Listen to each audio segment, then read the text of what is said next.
Welcome to Speed TV Right Now update. I'm John Luck. The campaigning and negative politics have come to an end with the election that took place on Tuesday night. Donald Trump won the election, being named the 45th president-elect by an electoral college tally of 289 to 218.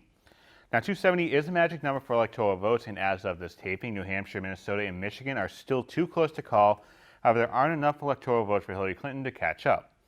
Bridgewater residents endorsed Donald Trump by a small margin, and Jeff Fowler caught up with town clerk Marilee Hunt, who was enjoying a relatively smooth day at the polls following an early voter turnout of close to 30%.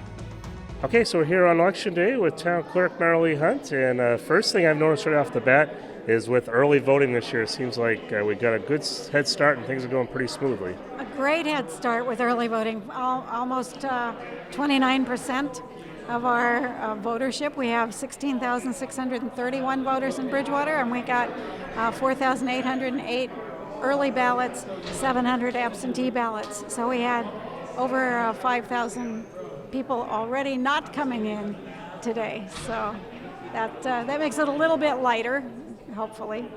And then we spread things out in 4 different rooms here at the old high school, at the Mitchell, at the middle school.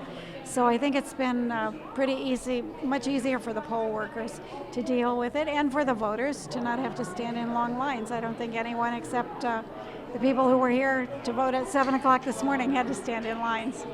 And I see a lot of new volunteers here this year. I understand you have TJ Squared who's teamed up, and a great collection of volunteers helping the voters and getting them where they need to be.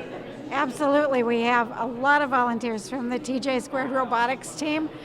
They've been here, some of them since 6 o'clock this morning, and kind of coming in and out, and some of them staying all day. We have other volunteers. We have one junior high volunteer who's just always a big help to us, and several others from the high school as well. Well, it's been a busy year for you all. First presidential for you as town clerk, and I know tomorrow you'll have a chance to catch your breath, hopefully. And but to kind of remind people going into the next election season, where can they stay informed with information for the town clerk's office, and how do they kind of follow that website or social media? Sure. We have the Bridgewater town website, bridgewaterma.org, and if you go under government and town clerk, we try to keep that information up to date. All meetings are posted there. People can sign up for the calendars and get notified when any meeting is happening in Bridgewater. I also have a Hunt for Town Clerk Facebook page, and I try very hard to keep up with the Bridgewater Residents Facebook page and the Bridgewater 02324 Facebook pages, just to get information out there as much as possible. Okay, well, congratulations to you. Cable 9, and Cable 9. Well, congratulations to you and your crew. Thank you. Thanks so much, Jeff. Thanks, everybody. Again, as we mentioned, Trump took the votes here in Bridgewater by a narrow margin. Stephen Lynch held on to his seat, and Mark Pacheco swept all 9 towns in his jurisdiction for state senator of the 1st Plymouth and Bristol County District. Pacheco held onto his seat with a Bridgewater vote of 7,187 to 4,891 over Sandra Wright. Looking at the Bridgewater tallies regarding the ballot questions, question 1, which would have put a casino near Suffolk Downs, was voted no by a vote of 65-24 to 58-99. Question 2 was focused on the addition of charter schools, and the town voted no by a final count of 84-74 to 43-32. Question 3 gives animals larger confines on farms, and Bridgewater voted yes 95-56 to 32-35. And question 4 would legalize marijuana, and Bridgewater went against the grain on this one, voting no in the closest final tally of 65-20 to 63-70.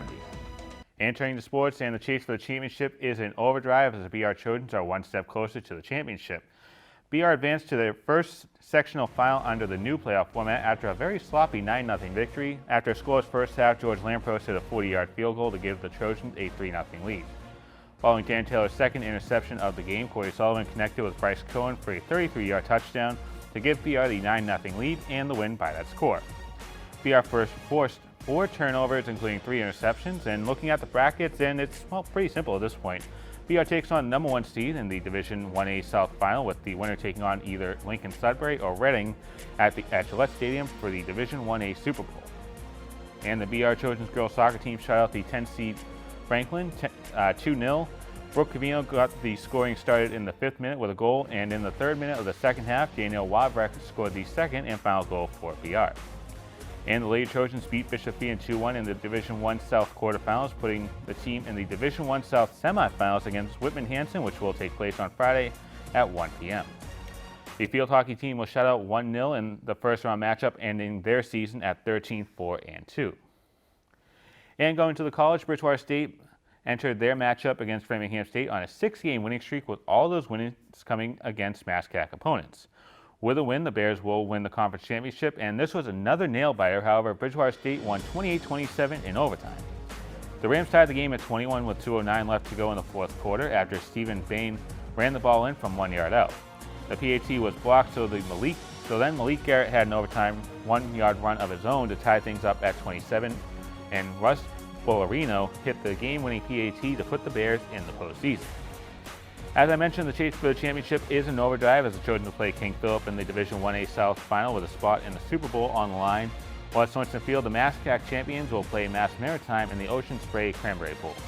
BTV will have coverage of both games next week on TV and in high-definition quality online at btvaccess.com, and the Bears game will actually be live online at bsubears.com as well. We want to remind you about this year's Tri-Town Veterans Day Parade, which will take place in West Bridgewater at 10 a.m. this Friday.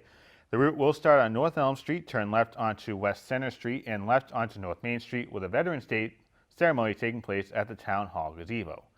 BTV will have replays of the parade and ceremonies beginning this weekend. And thank you for watching this BTV Right Now update. I'm John Luck.